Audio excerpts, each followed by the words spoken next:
कुछ फासले के बाद बोली बदल जाती है। ਤੁਹਾਡੀ ਸਿਆਲਕੋਟ ਤੇ ਸ਼ਕਰਗੜ੍ਹ ਦੀ ਬੋਲੀ ਹੈ ਤੇ ਸਾਡੀ ਬੋਲੀ ਹੈ ਗੁਜਰਾਤ ਦੀ ਜੀ। ਤੁਸੀਂ ਥੋੜਾ ਕਹਿਣਾ ਮਹਿਸੂਸ ਕਰਨਾ ਹੈ ਬੰਦੇ ਹੋ ਯਾਰ ਕਿੱਕਣ ਦੀ ਗੱਲ ਕਰਦੇ ਨੇ। ਅਸੀਂ ਸਾਈਂ ਜ਼ਫਰ ਸਾਈਂ ਪੀਰਾਂ ਦਿੱਤਾ ਸਾਈਂ ਕਰਮਲਾਈ ਬਾਦਸ਼ਾਹ ਗੁਜਰਾਤ ਵਾਲੀ ਸਰਕਾਰ ਉਹਨਾਂ ਦੀ ਡਿਊਟੀ ਵਾਸਤੇ ਸਾਈਆਂ ਨੇ ਤਲਬ ਕੀਤਾ ਤੇ ਇੱਥੇ ਪਹੁੰਚੇ ਆ। थोड़ा कि चिर सिफतो सना लगेगा क्योंकि सब तो पहला ओदी अमद ओदे नबी दी ये जरूरी है। बाद में दूजे काम निके निके जिहड़े ने तुहाडे ख्याल के मुताबिक हुंदे रहन जी।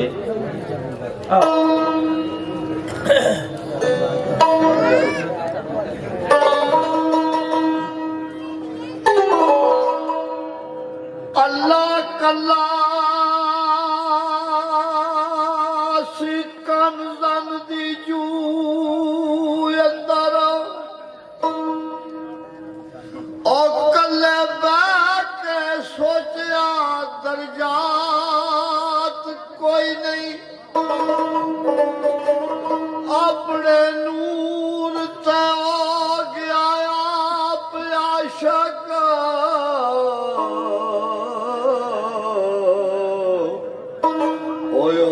दिन कोई नहीं रात कोई नहीं अपने नूर दा रखिया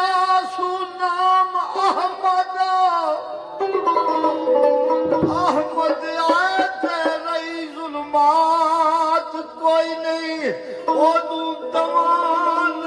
रल के गीत गाए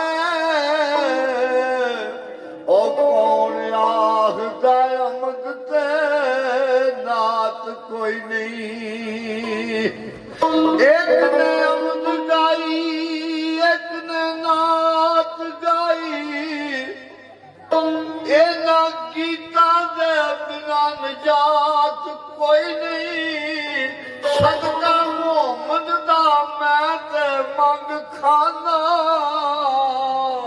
ओ मेरी और सरदार औकात कोई नहीं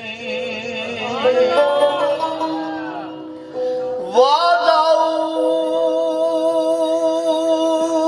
शरीक दी हमद पहले जिदे अमर दी सट छुड़क दी नहीं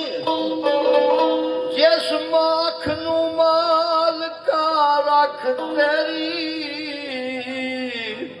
ओए ऊपर लख खजानिया थुक दी नहीं तेरा ही खान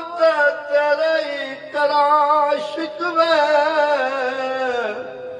और रोजी फेर निकाले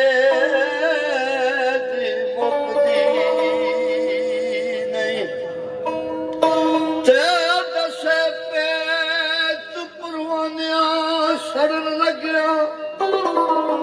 और शमा नूर विच परदिया लुकदी नहीं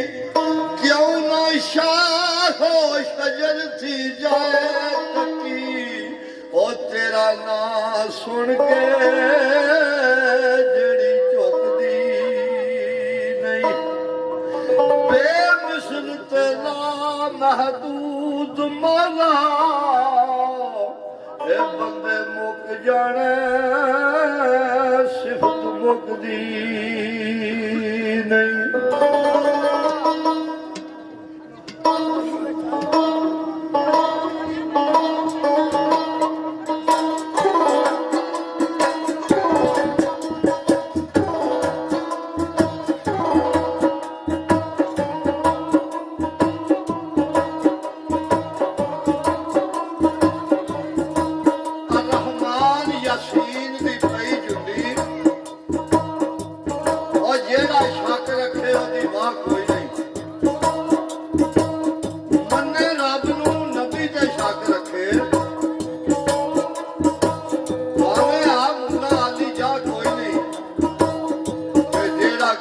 ਪਾਕ